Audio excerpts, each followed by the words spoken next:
Today we're going to look at our final method for solving a system of equations, and that's the elimination method. So before we delve into how the method works, we need to understand a basic principle of what happens if we add or subtract two equations from each other. So here we have two equations. We have 2x plus 3y equals 6, and we have x plus y equals 10. And we can see from the graph that the solution to that system is x equals 24, y equals negative 14. So remember that at that point, these x values and those y values are the same.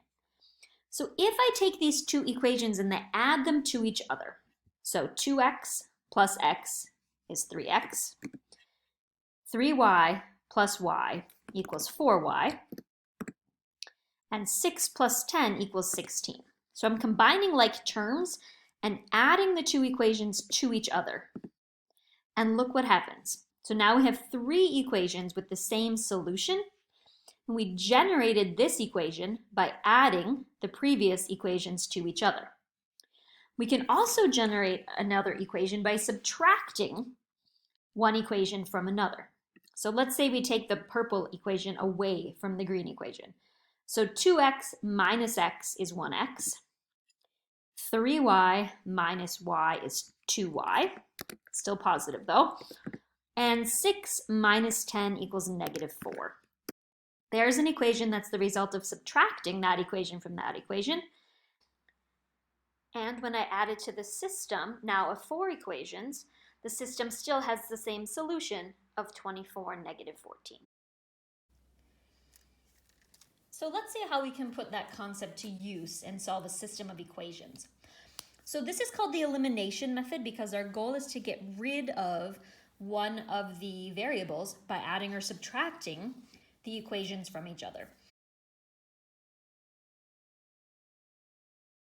So for example, here I can see, and this would be the easiest type of equation to use with this method, that both equations have a coefficient of 2 on the x value.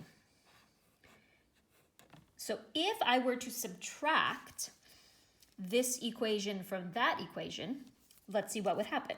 So I'm going to subtract each individual term. So that means I'm going to subtract 2x, I'm going to subtract y, and I'm going to subtract 3. 2x minus 2x is 0x, which is 0. 2y minus y is 1y, and 6 minus 3 equals 3. So by subtracting this equation from that one, I've eliminated the x term and I'm just left with y. Then once I have the y value, I can plug it back into those equations to solve for x. And much like with substitution, I should get the same answer for both of those. So that's the process I can use to make sure that I have the right solution. So here, 2x plus 2 times 3 should equal 6. So that's 2x plus 6 equals 6. Well, 0 plus 6 equals 6. So x must equal 0. Let's make sure the same thing is true for the second equation.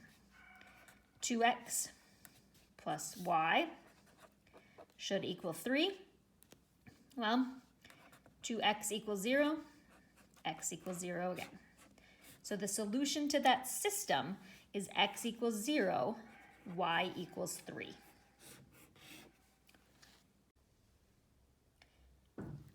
Now I just want to clarify that this works no matter which order the equations are in. So let's say here I subtract again the second equation. So 2x minus 2x is 0x. Y minus 2y would be negative y. And 3 minus 6 would be negative 3.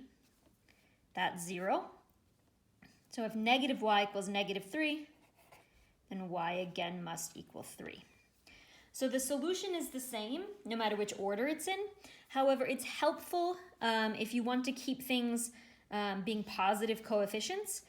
If when you're subtracting, you put the smaller variable on the bottom for the one that's different, and that'll help that be a positive y value.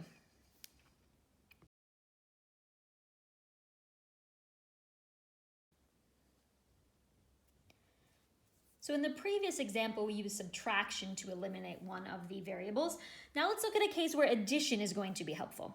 So I can see here that both of my y terms have a coefficient of 3, but this is being subtracted and this is being added. So if I wanted to eliminate them, adding -3 plus 3 would get me 0. So that means in this case, I'm going to add the two equations together to get my new equation. So 2x plus 4x equals 6x, -3 plus 3 is 0, and 12 plus 24 equals 36.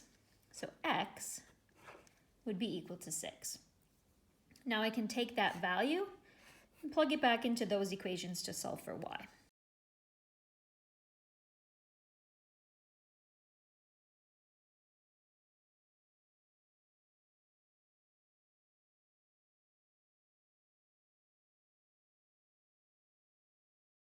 X equals 6, y equals 0.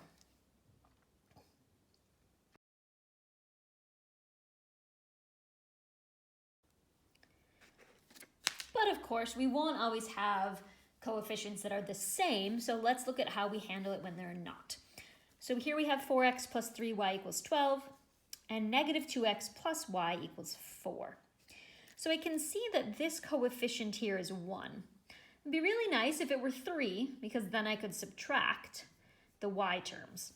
So in order to make that happen, I'm going to take my second equation and I'm going to multiply it by 3, which means every term in the equation I'm going to multiply by 3.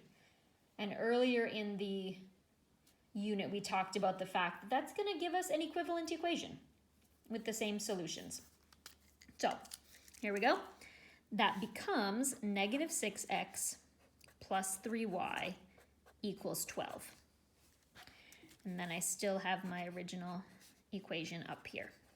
So I'm only going to do this to one of the equations because that's the only thing I need to do to make those two the same and to be able to add or subtract them. All right, so now I have both positives.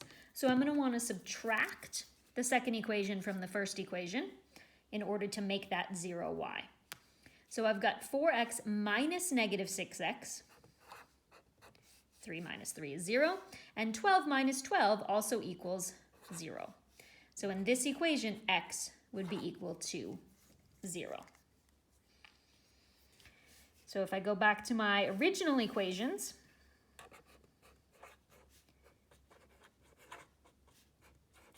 I plug 0 into the first one for x, and when I solve it, I get y is equal to 4. If I plug it into the second equation, I also get y equals 4. So therefore, I know the value of y is 4. So the solution to the system is 0, 4.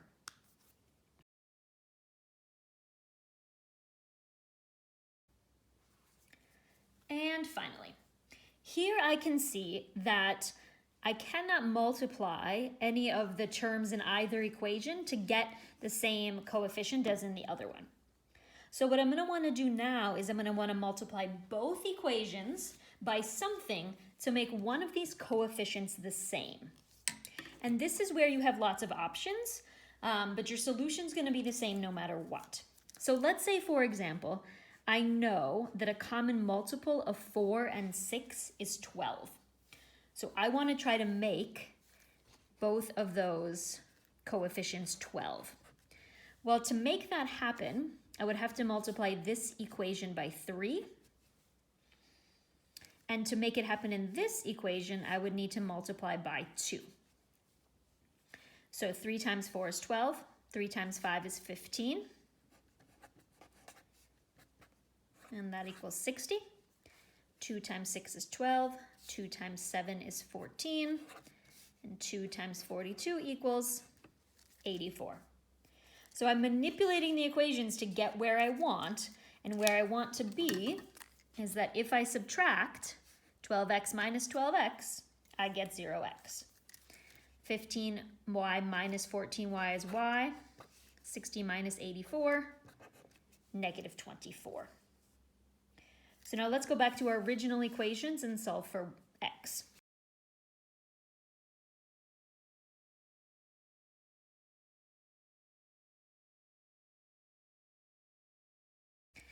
So x equals 35.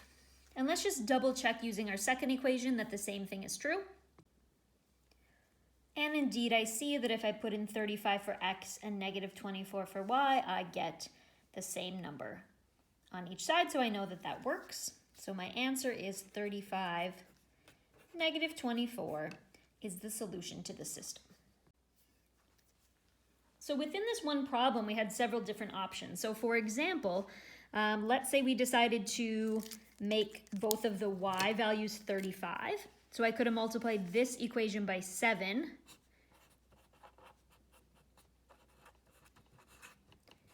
and this equation by 5.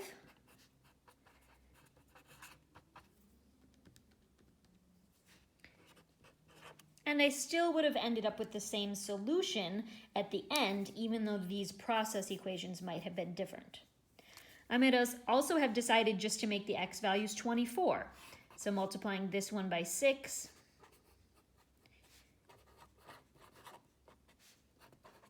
and multiplying this one by 4.